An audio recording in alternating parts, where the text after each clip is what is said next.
Rodri's Barcelona move reshapes both elite clubs, but City's replacement problem is only beginning. Tablo Sports has the confirmed Barcelona blockbuster. Liverpool's ownership is shifting, Gavi's United answer is disputed, and City's legal cloud remains. First, Rodri changes the map.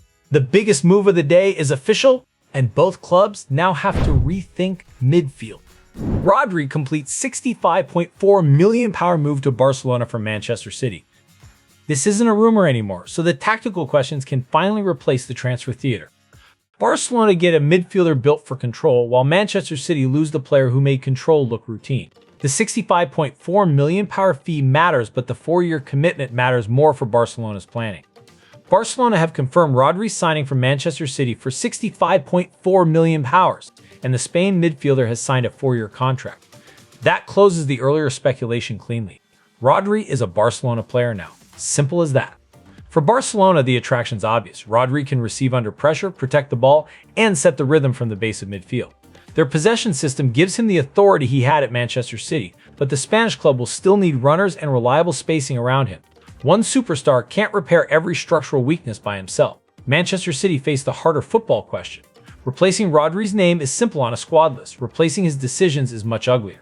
He often killed transitions before they became emergencies, arrived in the right passing lane, and gave City's defenders a safe outlet when opponents pressed high. A replacement may offer different qualities, but the team will have to change around those differences. Barcelona supporters are already asking whether Rodri can reproduce his Manchester City influence in a new possession structure. That's fair because controlling matches in England and controlling them at Barcelona demand different kinds of responsibility. Barcelona have secured the player, and Manchester City now have a post-Rodri era to design. Liverpool's power structure has shifted, even though the club hasn't changed hands. Bezos consortium buys 38% stake in Liverpool from FSG. Calling this a takeover would be lazy and wrong. FSG still controls operations, so the immediate transfer budget won't magically arrive with a Jeff Bezos-shaped bow on it. The first refusal clause gives the consortium a future route to greater control, but that route isn't guaranteed. 1892 Holdings, a consortium that includes Jeff Bezos and is led by Amit Bhatia, has bought a 38% minority stake in Liverpool from Fenway Sports Group for just over £2 billion. The deal reportedly values Liverpool at about £5.5 billion, which is a serious number even by football's increasingly silly standards. FSG remains in operational control.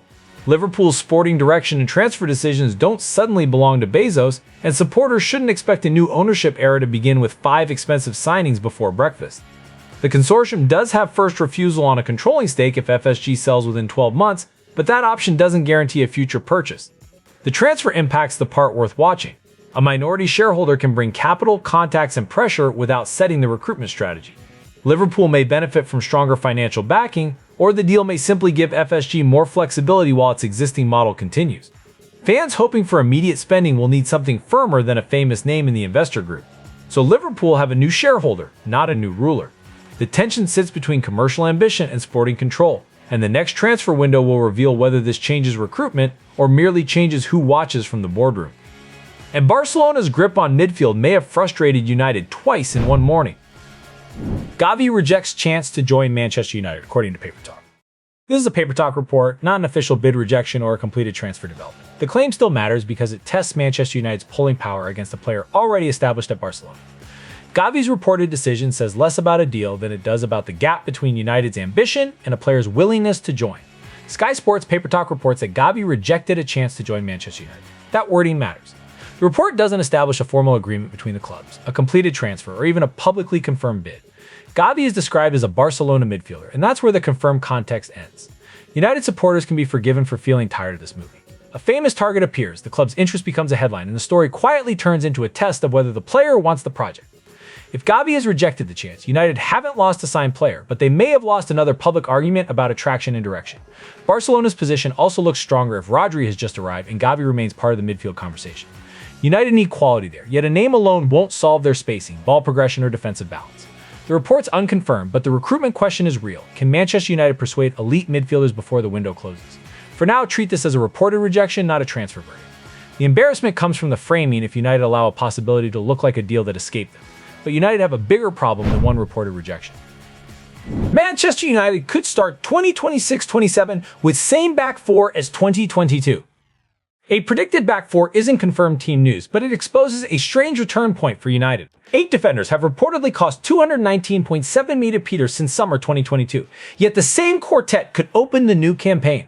The spending has created movement in the squad without guaranteeing continuity on the pitch. Manchester United could begin the 2026-27 Premier League season with the same back four used for the 2022-23 opener: Lisandro Martinez, Harry Maguire, Luke Shaw, and Diogo Dalot. That lineup's only a prediction, so nobody should treat it as a team sheet carved into stone. Still, the comparison's uncomfortable. Since summer 2022, United have signed 8 defenders for a reported combined 219.7 million Peters, yet the original quartet have played together only 10 times in 4 years.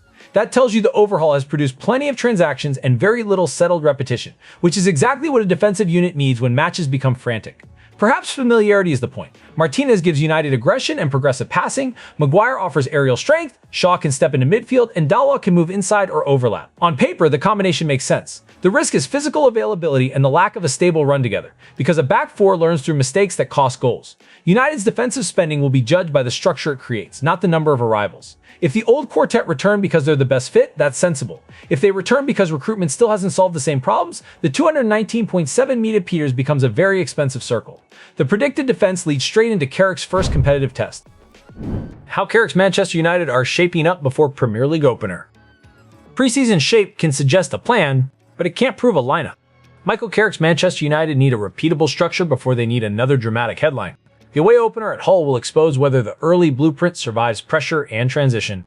Manchester United are preparing to open the new Premier League season away at Hull, with Michael Carrick's tactical setup under close attention. The assessment focuses on how Carrick's team may shape up, rather than confirming a final lineup or quietly announcing a transfer that hasn't happened. That distinction matters because preseason can make every passing pattern look like a revolution. Carrick's team needs clear distances between the defenders, midfielders, and forwards, especially if United want to build attacks without leaving the center exposed. The earlier back four story matters here. Familiarity can help the structure, but only if the players are available and the roles are understood. Supporters want evidence that Carrick can improve United's consistency, and Hull will provide the first proper test of that idea. A neat training ground shape means little if United lose second balls, retreat too slowly, or ask one midfielder to repair every gap. Tactical promise becomes useful only when the opposition is trying to break it. The transfer window may still change the squad, but the opener will reveal what Carrick trusts right now. That makes selection more revealing than another rumor about a glamorous midfielder. Manchester City's unresolved charges still hang over the transfer market. Manchester City charges verdict has taken longer than expected, says Masters. No verdict has been delivered and Manchester City denied the alleged breaches. Richard Masters' admission confirms the delay has stretched beyond expectations, but it doesn't predict the outcome. The uncertainty complicates long-term planning because the sporting consequences remain impossible to price. Premier League Chief Executive Richard Masters says the verdict on Manchester City's alleged financial rule breaches has taken longer than expected. The independent hearing concluded in December 2024, yet no verdict has been delivered. Manchester City denied the charges, and that's still the correct status of the case. There are more than 100 alleged breaches in the case, which explains why the process is so complex, but complexity isn't the same as a conclusion. Rival supporters will speculate about sanctions, titles, and competitive consequences. None of those outcomes can be presented as fact before the independent process finishes. Football's rumor economy loves a punishment before a decision. That habit's still reckless. For City, the delay creates a planning cloud around recruitment and squad stability. The club can operate today, but executives can't know what a future ruling might mean for budgets, registrations, or the wider perception of the project. That uncertainty sits beside the Rodri transfer because City's next era is already being discussed while the legal story remains unresolved. The verdict has taken longer than expected, according to Masters. No date has been set and no sanction has been announced. Until that changes, every confident prediction is just a fan argument wearing a tie. From City's legal fog to Senegal's fresh appointment, the stakes become human again. Patrick Vieira appointed head coach of Senegal. Patrick Vieira gets a major international project with Senegal, not a nostalgia tour built around his Arsenal past. His appointment gives Senegal a famous figure, but his real test will come through selection, structure, and results. Vieira replaces Pape Thiaw after Senegal's World Cup exit, so the pressure starts immediately. Senegal have appointed former Arsenal captain Patrick Vieira as head coach. He succeeds Pape Thiaw, who was dismissed after Senegal's World Cup exit. Vieira was born in Senegal and won the 1998 World Cup with France, giving the appointment an obvious emotional layer, but sentiment won't pick the team or defend a lead. The new coach inherits a national side whose players need a clear identity before the next cycle gathers speed. Vieira's club management experience may help him handle strong personalities and demanding expectations, while his international background gives the job personal weight. Nobody can claim a tactical transformation yet because he hasn't taken charge of a match. That uncertainty is healthy. Too many appointments are announced as if the coach has already solved every problem during the press conference. Senegal supporters will want to see how Vieira balances experienced players with the next generation and whether the team can create a reliable structure against serious opposition. The appointment raises the profile of Senegal's squad, but the first selection will show whether Vieira is building a team or simply carrying a reputation into a new dressing room. Senegal's appointment is about a new voice. Australia's story is about a voice that hurt the room. Irankunda says Hansen's Socceroos claim made players angry. Nestor Irankunda has described the emotional effect of Pauline Hansen's comments on the Socceroos. The football issue here is identity and representation, not a transfer rumor or a disciplinary case. His account shows how political claims can reach directly into a national team's dressing room. Australia forward Nestor Irankunda said Pauline Hansen's claim that the Socceroos represented a monocultural Australia made him emotional and angered several players. The comments concern the national men's team during the World Cup, and Irankunda has described the reaction in personal terms. That matters because a national team is built from people with different family histories, backgrounds, and reasons for representing the same shirt. Reducing that group to one narrow idea of Australia doesn't create unity. It tells players that parts of their identity can be ignored while their performances are still demanded. Irankunda didn't present this as an official football sanction, and it isn't one. His comments describe the human effect of the debate, including anger among players and his own emotional response. Supporters can argue about politics, but the squad still has to live with the consequences inside an international environment. The Socceroos discussion has moved beyond a headline about Hansen. It now includes what players believe the shirt represents, and whether Australian football is prepared to answer them clearly. United's latest flash is a club legend backing Rashford's ceiling, not a transfer solution.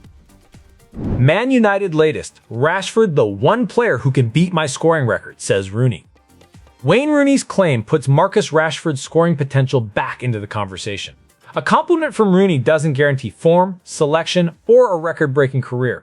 The value of the story sits in the pressure it adds to Rashford and the expectations around United's attack. Wayne Rooney says Marcus Rashford's the one Manchester United player who can beat his scoring record. That's a huge endorsement from the club's record goalscorer, and Rashford's already shown enough finishing ability for the comparison to feel plausible rather than completely fanciful. But records are built through seasons of availability, confidence, and service. Rashford's path won't be decided by one quote, however flattering it sounds. United need a forward who contributes consistently, and Carrick's system will have to give Rashford useful positions instead of asking him to rescue every attack from 30 yards. The story also fits United's wider tension. The club can talk about a player's ceiling while supporters judge the next match and the next chance. Rooney's supplied belief. Rashford still has to turn that belief into goals. And if transfer chaos has ruined your plans, fantasy managers have a warning of their own. I won FPL last season. Here are my 5 best tips. Eric Gibson's advice comes from winning last season's Fantasy Premier League, so it has practical weight. The useful lesson isn't chasing every fashionable pick. It's making disciplined decisions across the season. Fantasy success still depends on timing, patience, and reading fixtures better than the mini-league rival who makes 6 transfers at midnight. Eric Gibson, last season's Fantasy Premier League champion, offers 5 tips for managers trying to win their mini-leagues. The advice arrives at the right moment because transfer news can tempt managers into building a squad around names rather than minutes, roles, and fixtures. The sensible fantasy approach is simple even when the game isn't. Look for dependable starters, protect your budget, and avoid treating one exciting performance as a season-long truth. Captaincy decisions need a reason, while transfers should solve a genuine problem rather than provide the emotional release of pressing a button. Ibsen's experience also brings a useful reality check. Winning doesn't come from predicting every surprise before it happens. It comes from limiting bad decisions and staying calm when one popular player blanks. Your mini-league rival will call that boring right before copying the move. That brings us back to the main story. Rodri's Barcelona move reshapes both elite clubs, and Barcelona have completed the signing while Manchester City must build their next midfield without him. In football and Fantasy Premier League, the badge gets attention, but the role decides the outcome. Barcelona have Rodri while Manchester City face the harder rebuild without him. Next, watch whether United's defensive uncertainty becomes a transfer problem before the season opener.